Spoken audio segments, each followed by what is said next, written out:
Assalamualaikum warahmatullahi taala wabarakatuh. Pada saudara-saudaraku pemirsa setia Budi Channel, yang mana pada hari ini kita akan menyampaikan daripada pemakaman ataupun kuburan,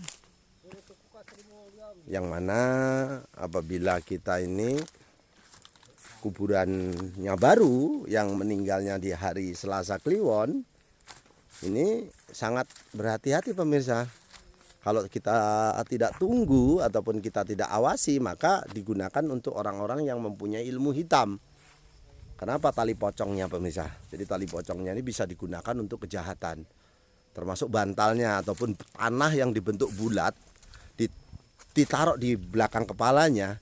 Itu kalau sampai digali lagi dan diambil kembali oleh orang-orang yang niatnya jahat, maka itu bisa untuk hal-hal yang tidak kita inginkan ataupun untuk pesugihan pemirsa. Kalau untuk tali pocongnya bisa untuk merampok ataupun untuk kebal peluru. Tapi kalau tanah kuburan itu pemirsa yang berbentuknya bulat itu kalau diambil bisa untuk mengganggu usaha orang lain. Nah, ini mengganggu usaha orang lain, ini berdasarkan ilmu primbon Jawa ya pemirsa ya. Jadi harus berhati-hati bagi yang penunggu daripada kuburan ini ataupun juru kuncinya, maka harus melihat kalau seandainya tanah ini kayaknya tidak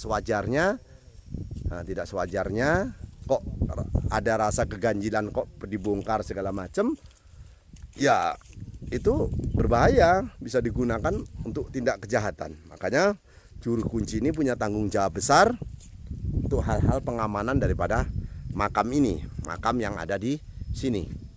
Baik dari segi kejahatan terutama di dunia mistis. Ini pemirsa. Jadi mengambilnya itu tidak sembarangan pemirsa, harus menggunakan tangan, tidak boleh menggunakan cangkul, dan melepas daripada tali pocongnya itu pun tidak boleh menggunakan tangan, harus menggunakan mulut tali pocong itu pemirsa. Dan kalau bisa ini tali pocong itu yang sangat berhebat, yang sangat ampuh itu apabila masih ada darahnya karena dia korban kecelakaan misalnya seperti itu.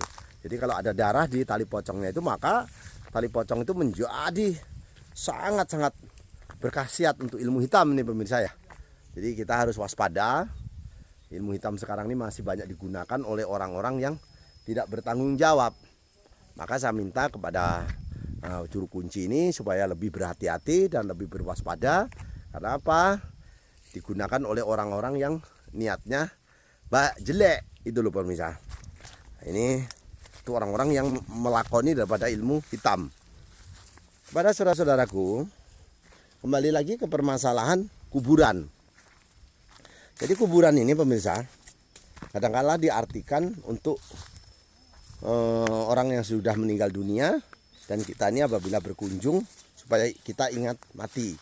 Nah, kuburan pemirsa yang di dalamnya itu semacam ini pemirsa.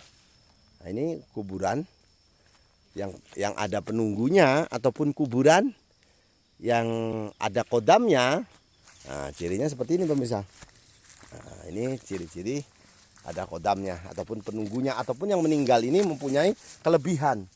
Nah, ini mempunyai kelebihan karena ada pundungnya ataupun ada rayapnya. Nah, ini berarti kalau kita ingin jadi polisi, ingin menjadi tentara, ini bukan musyrik ya pemirsa, ini hanya kepercayaan, sebuah mitos. Kalau kuburan ada pundungnya, berarti yang punya ini kadangkala ahli ibadah. Jadi kita memohon mendaftar polisi, mendaftar tentara, ataupun mendaftar PNS, memintalah kepada orang-orang yang kuburannya ada tanahnya seperti ini, ada pundungnya. Nah, ini kadangkala orang ini mempunyai kelebihan walilullah, dia punya kelebihan. Nah, seperti ini.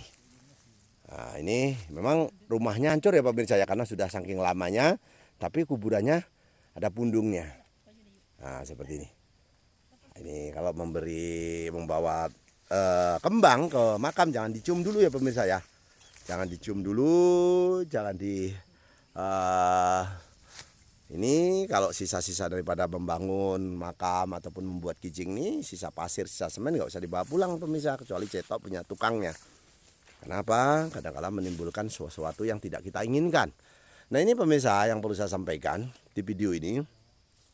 Kita berbagi ilmu ya pemirsa ya. Walaupun ilmu tidak seberapa, semoga bisa bermanfaat ya pemirsa ya. Jadi ilah hadrati, ilah ruhi, ilah arwahi yang meninggal di sini supaya diringankan siksa kuburnya daripada doa-doa kita. Al-Fatihah dengan Al-Ikhlas kita ikhlaskan. Nah, ini kepada saudara-saudaraku yang ada di video ini. Nah, semoga yang nonton ya Allah, yang subscribe, yang like, panjangkan umurnya dan jauhkan dari penyakit dan musibah. Jadi pada saudara-saudaraku saya ingin mendoakan yang nonton terutama, yang like ya Allah panjangkan umurnya dan kabulkanlah hajatnya. Bahasa semut saja Allah tahu, apalagi kita sebagai manusia. Insya Allah terkabul. Jadi salah satu doa yang dikabulkan oleh Allah, doa bersama turunnya hujan, terutama doa orang yang terjolimi ataupun tersakiti.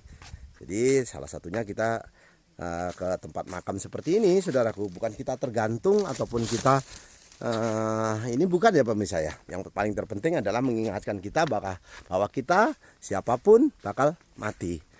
Tidak perlu pejabat, tidak perlu masyarakat ataupun siapapun, nabi tetap akan mati. Jadi yang perlu saya sampaikan di sini pemirsa, ini adalah makam-makam yang ada di tempat perkampungan daripada ini kampungnya, ini termasuk kampung Pekarjaya pemirsa. Nah, ini makamnya. Semoga bisa bermanfaat ya saudaraku ya. Ya Allah, semoga yang subscribe, yang like ya Allah panjangkan umurnya dan dijauhkan dari penyakit dan musibah. Dengan doa selamat dari hamba-Mu ini ya Allah, dan doa tolak balak dari hamba-Mu ini ya Allah. Allahumma inna nas'aluka selamatan fidin, wajiyadatan fil ilmi, wa barakatan fil rezeki, wa taubatan qabal maut, wa rahmatan ba'dal maut. Allahumma win alaina fil sakaratil maut, wa najatan minan nar wa atwahida hisab ya Allah. Allahumma ba'ana qala awal bala awal pasha awal munkaro wa syuyufal muqtalibata wa sadaida wal minah amat khoro minha wa mabatona min baladina hada khosso wa min buldanil muslimin amma innaka ala kulli syai'in qadir ya Allah. Allah hadini ya wa ala kuliyatin sholehah bijahi nabiina Muhammadin sallallahu alaihi wasallam bil barakati al-Fatihah saudaraku. Tabarakallah. Selamat bertemu kembali dengan kami Setia Budi Channel.